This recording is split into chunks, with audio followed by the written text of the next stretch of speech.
Most visitors to Japan try ramen at least once, but hold on a second. Japanese ramen shops have their own unwritten rules, and not knowing them can make you seem rude. Recently, some popular shops have shared clear requests on social media. No using your phone while eating. Please finish your meal within 20 minutes. If you can't quietly wait in a single file line outside, don't come. Why do ramen shops post these rules?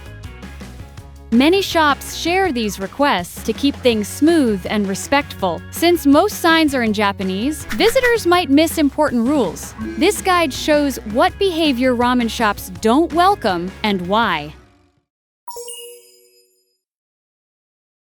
Here's an important thing to know first. Most ramen shops in Japan are small, independently run businesses. Many struggle to stay profitable. For more details, check out this video. One survey found that 73% of shops earning under 50 million yen a year, and even 58% of those above that, are losing money. Why? Because ramen has low profit margins, so using limited seats efficiently and serving as many customers as possible in a short time is key to survival. Not lining up properly. In Japan, waiting in line is taken very seriously in all kinds of public settings, and restaurants are no exception. Shop owners hate it most when customers gather chaotically in front of the store. Do you know why? In Japan, a customer's behavior reflects on the shop. If customers block the sidewalk outside, neighbors may complain, "Your customers are making it hard to pass. Please take responsibility." In Japanese culture, harmony with others is highly valued. That's why shop owners work hard to keep good relationships with the local community while running their businesses. That's the context behind the social media post we mentioned earlier. If you can't line up properly, don't come. Here's another example of how shop owners care about their neighbors. This isn't directly related to ramen shop etiquette, but it offers valuable insight into Japanese values and social norms. So bear with us for a short aside.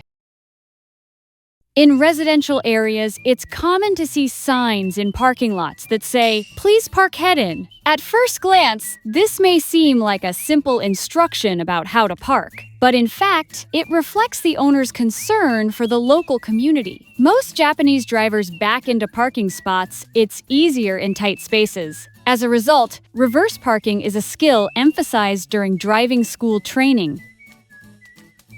So, why do shops ask for head-in parking? Because when a car backs in, the exhaust faces nearby homes, causing problems like fumes, blowing toward houses, engine noise, disturbing neighbors at night. To avoid these issues, shop owners ask customers to park head-in. Some signs even explain the reason clearly. Please park head-in to avoid disturbing nearby residents. Cutting the line or placeholder waiting. While waiting, don't cut the line or let others join you later. A common issue is placeholder waiting, where one person lines up first and friends join later. This is considered bad manners. Some Japanese even post social media when foreign tourists cut in line, and it often sparks backlash. Today, many people choose restaurants based on online reviews. While food should be the focus, some customers leave low ratings just because of line cutting. People were cutting in line. I won't support a shop that allows this. That's why many shops post signs banning placeholder waiting. Some even refuse entry to groups who do it. Leaving trash around the shop. This kind of customer behavior is a serious issue, not just for ramen shops, but for many businesses in Japan. As mentioned earlier, in Japan, a customer's actions are seen as the shop's responsibility. Sitting without ordering. Sitting next to a friend without ordering anything is considered bad manners in small ramen shops. Unlike food courts with plenty of space, every seat counts in a small shop. If you're not eating, it's best to wait outside. Sharing one bowl of ramen. In small ramen shops, sharing one bowl between multiple people is often frowned upon. It's generally acceptable when sharing with a small child or elderly person, but as a rule, each person should order their own. Bringing in food or drinks from other places. In Japan, it's considered rude to eat food you bought elsewhere inside a restaurant. The basic rule is only eat what you order from that shop. Using your phone while eating. Busy ramen shops often start preparing the next order while current customers are still eating. That's why you might be asked to order while waiting outside. It's a way to serve more people efficiently, essential for low-margin ramen businesses. Taking your time to eat is fine, but if you stay too long for non-eating reasons, it can hurt the shop's ability to make a profit. Leaving food uneaten. One popular shop once posted angrily on social media to the customer who just left, "Don't order rice and leave it! Never come back." Some shops offer free rice, but that doesn't mean it's okay to waste it. The same goes for ordering extra noodles and not finishing. In Japan, finishing your food is part of good manners. Order only what you can eat. Listening to music while eating.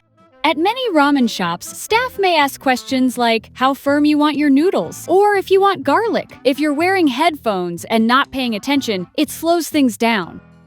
Remember, ramen has low profit margins, so shops aim to serve as many bowls as possible, as quickly as possible. Staying too long after you finish eating. In small, busy ramen shops, it's polite to leave soon after finishing your meal. Why? You guessed it, every seat counts. If you're with a group, those who finish first should wait outside. These rules might feel strict to visitors. Even among Japanese, some people say, "I just want to enjoy my meal at my own pace." Others reply, "Ramen shops are struggling, this can't be helped." As a traveler, it's natural to want to savor the experience, but it's also good to understand the challenges ramen shops face and the cultural values that shape how things work in Japan.